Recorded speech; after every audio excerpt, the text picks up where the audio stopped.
ഏജൻസിയോട് പറഞ്ഞിട്ട് ആളെ കൊണ്ടുതരാം 2 ആഴ്ച കൊണ്ടിരുന്ന് പറയാ, ഒരാളെ ഇതുവരെ കിട്ടിയിട്ടില്ല. മറ്റേ കുറുപ്പിനോട് എത്ര വട്ടം പറഞ്ഞു ഒരാളെ കൊണ്ടുവരണേ. എനിക്കാണെങ്കിൽ എങ്ങോട്ടും പോവാൻ വയ്യ. വിശ്വാസത്തിൽ ഒരാളെ വന്നാൽ ഇത് ഏൽപ്പിച്ചിട്ട് പോവാൻ പറ്റുള്ളൂ. പറയുന്ന പൈസ കൊടുക്കാന്ന് പറഞ്ഞാലും ആളെ കിട്ടാനില്ല. എന്താ ചെയ്യേ? മുതലാളി, എനിക്കൊരു ജോലി തരൂ.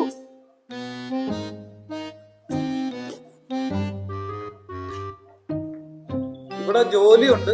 2-3 ദിവസം നിങ്ങൾക്ക് പോവാൻ പറ്റില്ല. വിശ്വാസമായിട്ട് നിൽക്കുന്ന ഒരാളെ നമുക്ക് ആവശ്യം. മുതലാളി, ഞാൻ പണ്ടത്തെ 4 വർഷം ഉണ്ടായിരുന്നു. എവിടെ 4 വർഷം ജോലി?